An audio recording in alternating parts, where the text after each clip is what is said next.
Bueno, mi relación con la comida ha sido siempre catastrófica.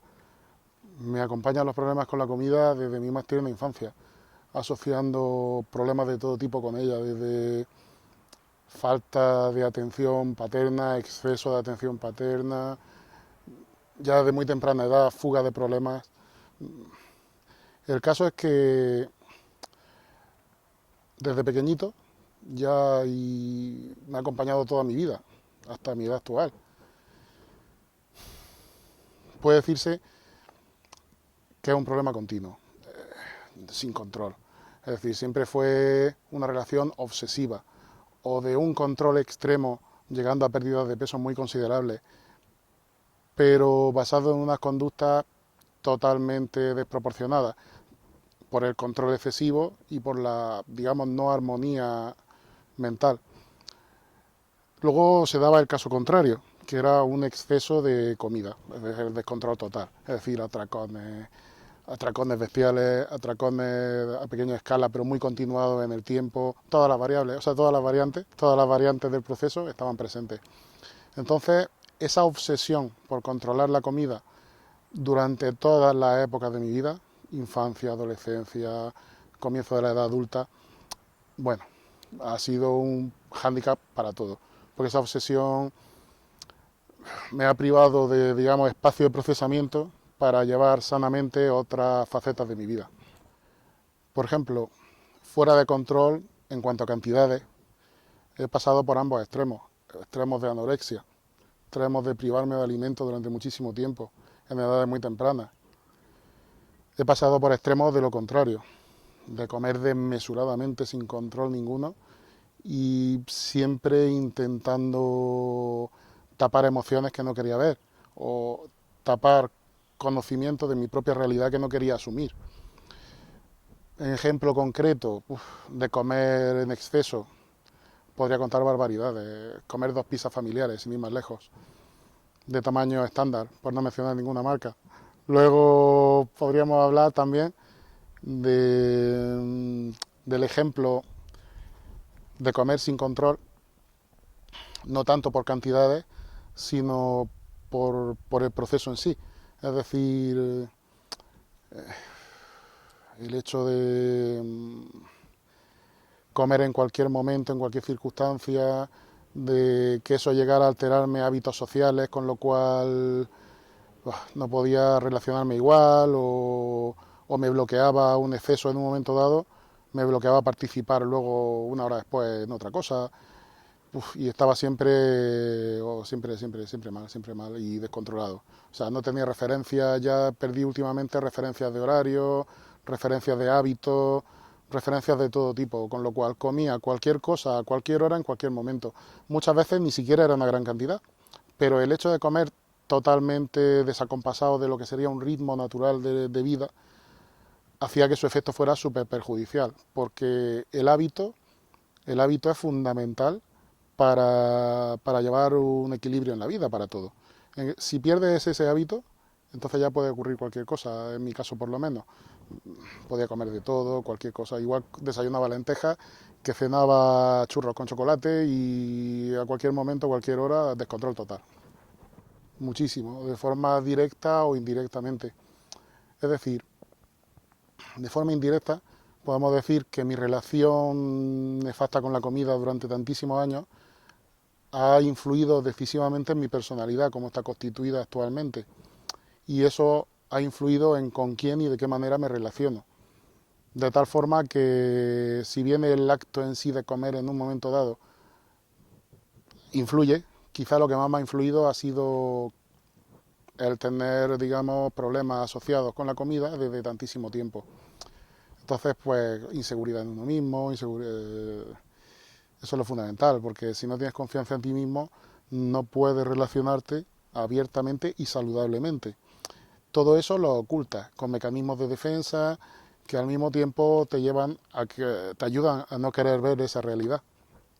Si no quieres ver esa realidad, al final, pues al final haces como un teatro, una especie de teatro cada vez más complejo, cada vez más complejo, cada vez más complejo, donde realmente pierdes el contacto contigo mismo y todo lo que haces llega a ser forzado, llega a ser no natural. Y se puede complicar todo lo que quieras, desde casarte con una persona no adecuada, elegir el trabajo no adecuado, los amigos no adecuados y cada vez implicarte más y en una complejidad tal que si algún día consigues ver la luz, digamos, quizás no puedas subsanar gran parte de esos condicionantes. Bueno, yo intenté encontrar OA yo solico. ¿Cómo? Pues yo estaba muy mal, sabía que tenía un problema y grave, no sabía cómo abordarlo. Lo que sí tenía claro, y eso lo agradezco, porque yo soy consciente ahora de que hay gente que no es consciente de lo que voy a decir. Yo era consciente de que necesitaba ayuda y que no podía. ¿Qué ayuda? Empecé a tantear terreno. Psicólogo, bueno, muy caro. De todo aquello, total, empiezas a investigar y a ver qué te puede ayudar. Amigos, la gente no te entiende. Bien, pues simplemente por analogía pensé, bueno, si los adictos a otras cosas tienen ayuda terapéutica, digo yo que para los adictos a la comunidad también tiene que haberla. Bueno, pues empecé a buscar por internet y encontré referencia a los 12 pasos. ¿Qué ocurre? Que en cuanto lo leí y vi que había un exceso de alusiones a Dios, tal, pues en ese momento a mí eso me echó para atrás. No me pareció... Yo soy creyente, pero aún así yo creía que yo tenía que hacer un trabajo de alguna forma terapéutico, para yo salir de este problema. No podía simplemente dejarlo en manos de Dios. No, no, yo buscaba una terapia, no una mentirijilla más. Bien, lo abandoné. O sea, ni siquiera llegué a entrar. Fue ver la página y un par de cosas y lo dejé. Tiempo después, un amigo, que sí que ya lo había visto, me llevó a un grupo, ¿no? Estábamos intentando formar un grupo. Bien, entré allí, fue mi primer día. La cuestión es que no me pareció descabellado. Lo vi cómo la gente interactuaba, cómo la gente hablaba y pensé, bueno, aquí puede haber algo más y puede ser interesante, pero volvemos a lo mismo. Era un grupo que estaba empezando, no funcionaba muy bien porque los pobres tampoco sabían y volvemos a lo mismo. El concepto constante de Dios sin yo ver que hubiera, sin entender realmente que hubiera una herramienta que yo pudiera utilizar o que hubiera una estrategia terapéutica para mí. Total, que me fui también. Luego, ya un año después, el mismo amigo volvió a buscarme, gracias a Dios y gracias a él que vino a buscarme, y yo ya estaba tocando fondo, es decir, yo necesitaba ayuda como fuera. Y nada, volví a presentarme el programa. Yo creo que todo lo que yo había oído las veces anteriores había ido trabajando dentro de mí y había empezado de alguna forma a entender conceptos muy abstractos, como el concepto de rendirse, como el concepto incluso el concepto del concepto de Dios en el programa. Y lo acepté con más facilidad.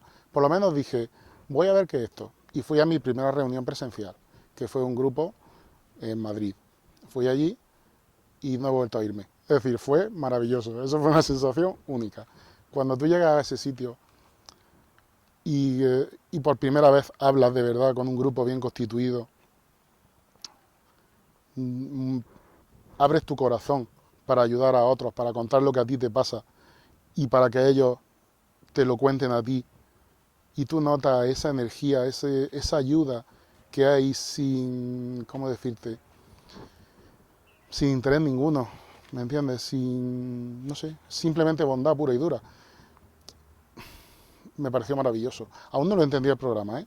Pero me pareció simplemente maravilloso. Yo decía, bueno, esto en sí mismo es maravilloso. Puede que no entienda los conceptos abstractos, pero me da igual, ya lo iré entendiendo. Bien.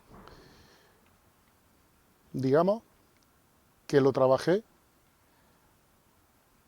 siendo consciente primero de mis limitaciones.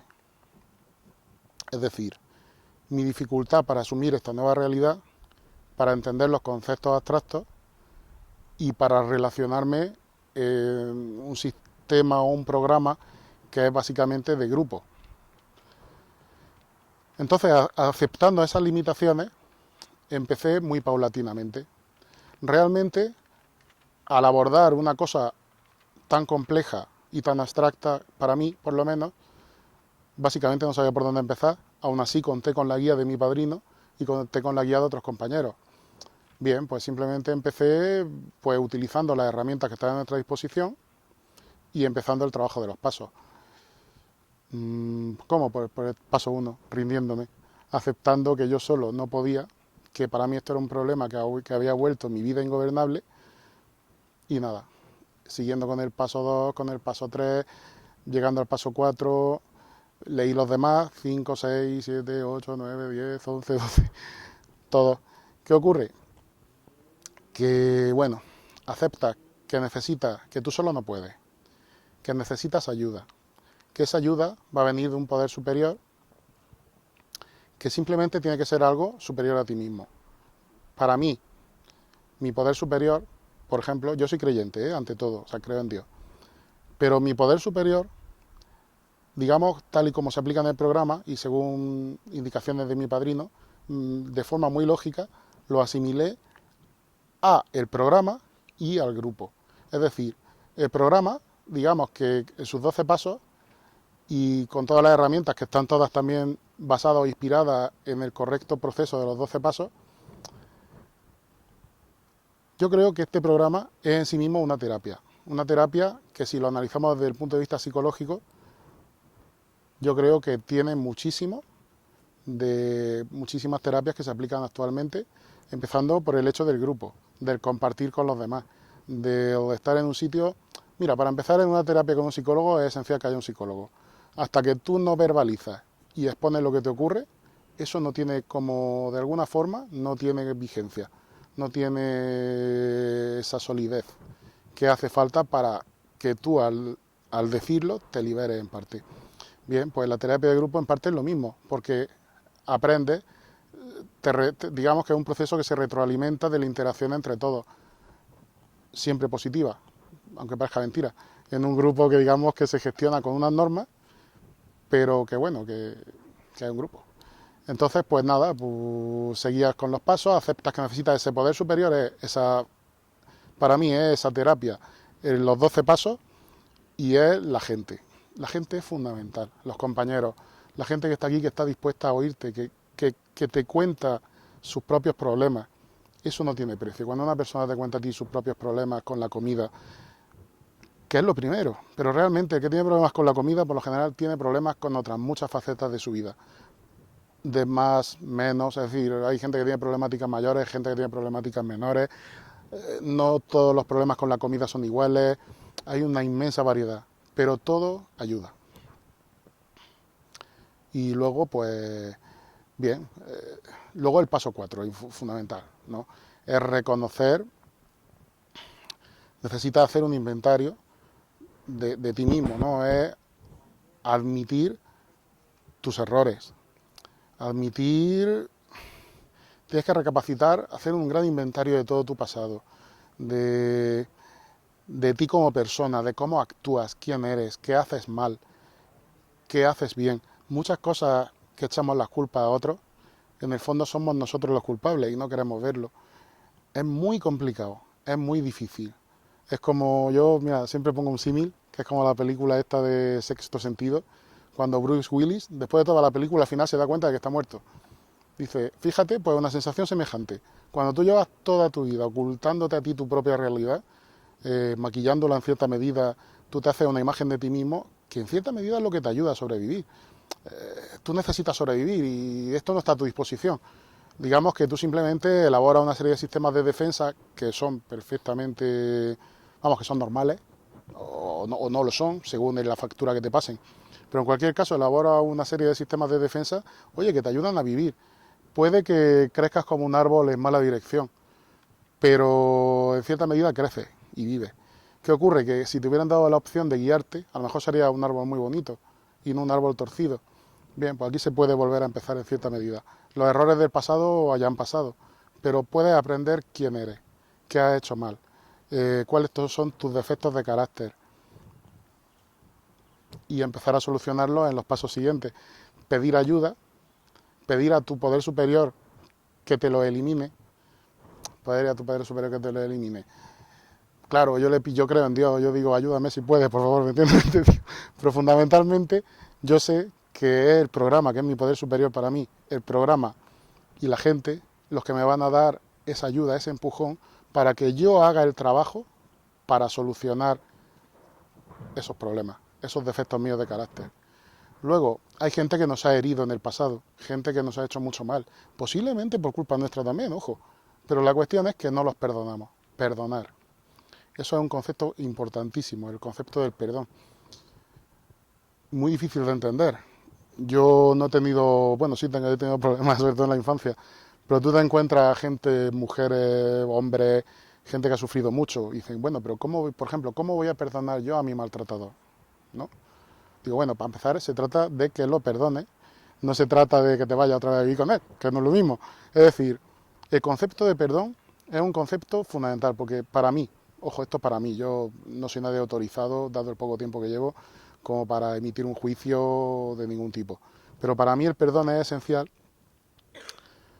porque te sanea, te limpia por dentro. En cierta medida, tú al perdonar ya estás limitando ese daño. Lo que te hicieron hace 20 años ya deja de pasar. Has perdonado. Perdonar implica entender. Entender incluso lo negativo, ¿no? Porque lo negativo está presente. Lo negativo, igual que hace sol y es muy bonito, viene un meteorito y nos descachufla. Es decir, lo negativo está ahí, igual que lo positivo. Entonces, aceptar. La aceptación es un concepto también fundamental para mí que lo aprendí aquí. Es decir, la aceptación de lo que no puedes cambiar, ¿no? También valor para cambiar lo que sí puedes cambiar y también muy importante, sabiduría para distinguir la diferencia. A veces dices, joder, yo esto no puedo cambiarlo. No, no, sí puedes. ¿Me entiendes?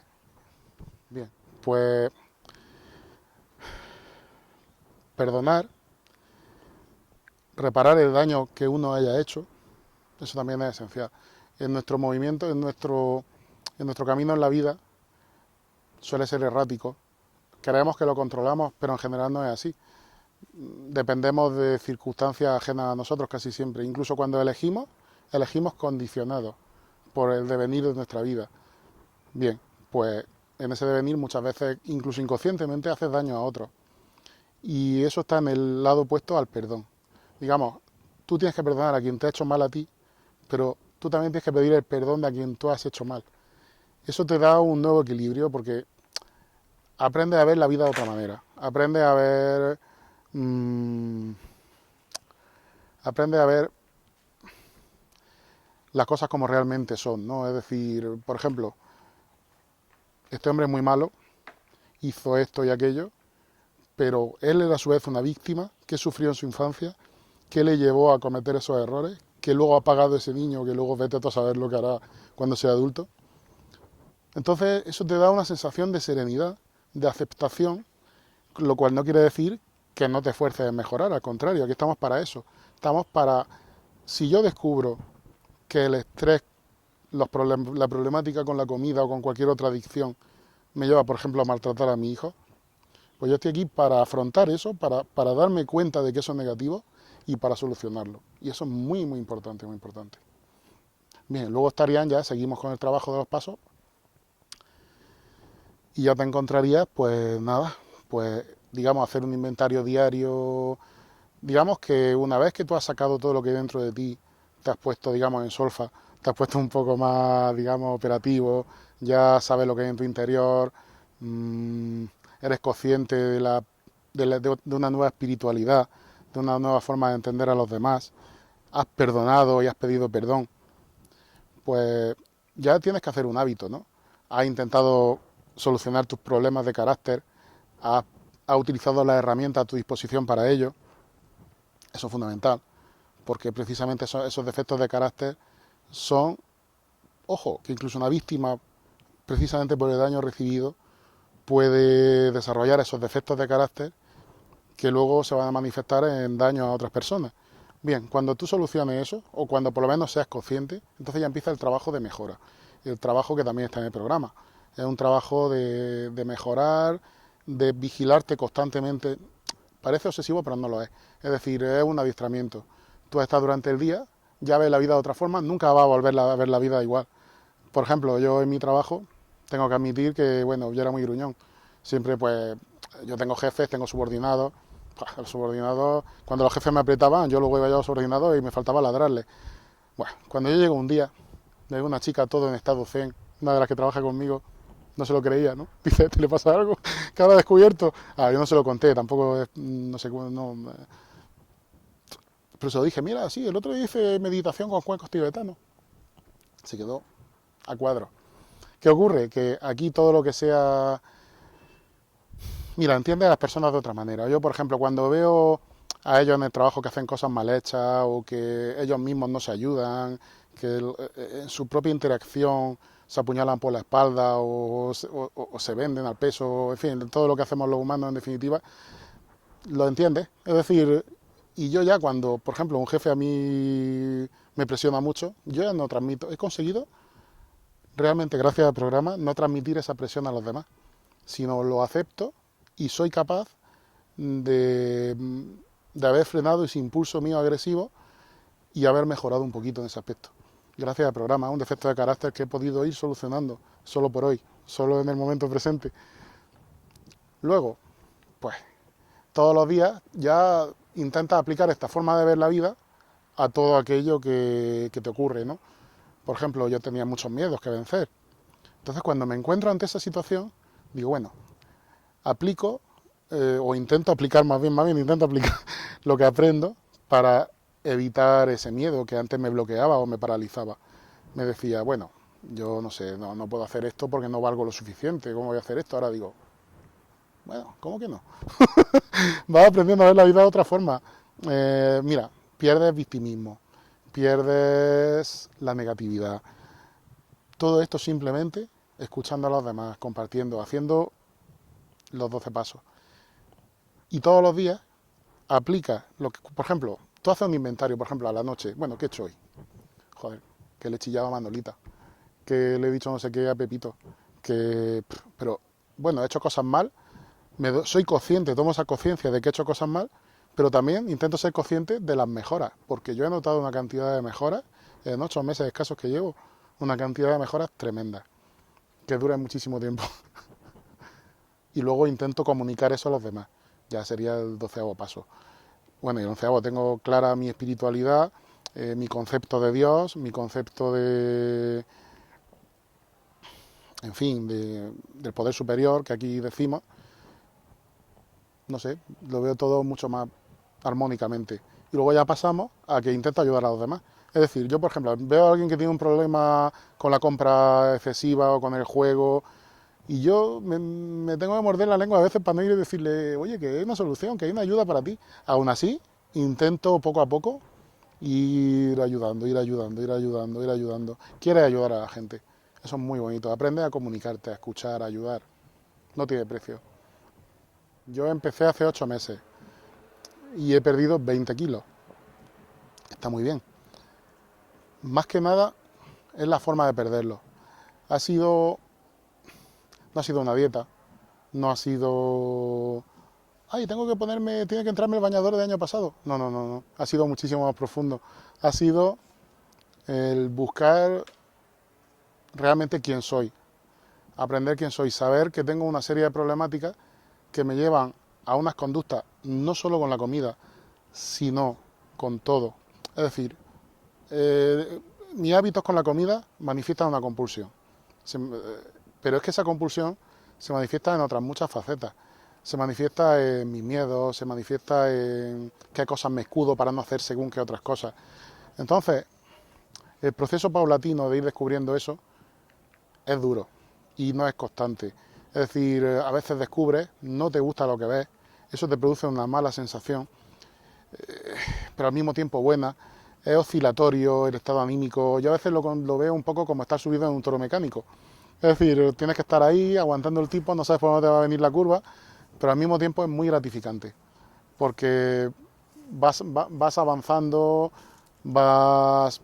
Liberarse de la obsesión de la comida, fundamental. Me ha acompañado toda mi vida. Y esa obsesión me acompañaba con la comida, pero con otras cosas. Es decir, digamos, de alguna forma yo aprendí una serie de hábitos de conducta, digamos, erróneos, a saber por qué circunstancias, puede que de serie, genéticamente, puede que también por malas experiencias de infancia, en fin. Hay miles de opciones para justificar casi cualquier cosa. pero lo cierto es que están ahí. Entonces, todas esas conductas negativas que aprendí se manifestaban con la comida, pero también con otras cosas. Y esa obsesión por la comida era un claro indicador de que estaba desequilibrado. Cuando yo he estado abstinente, me he liberado de esa obsesión. Y al mismo tiempo, eso me ha dado una sensación de paz. Es decir, una serenidad que yo antes no tenía. Y que me ha permitido aceptar la velocidad del cambio, aceptar quién soy, lo que pueda cambiar de mí y lo que no pueda cambiar. Y en cierta medida ser muchísimo más feliz que antes. Y no ser negativo, no ser victimista, no ser, en fin. Liberarse de la obsesión de la comida es mucho más que liberarse de la obsesión de la comida. Piensas menos en la comida, evidentemente, no estás como antes calculando o por exceso o por defecto. Antes decías, ¡ah, Dios mío, qué horror!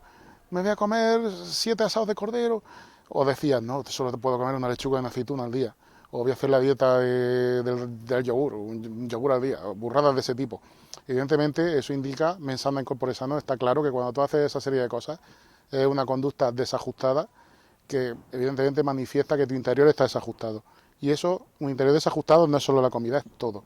Cuando tú consigues limpiar un poco eso, porque no lo limpias absolutamente, estás siempre limpiando, estás siempre buscando, estás siempre estás en la batalla, siempre estás cada día, siempre estás intentando, en fin, intentando ver en qué has fallado, qué has hecho mal.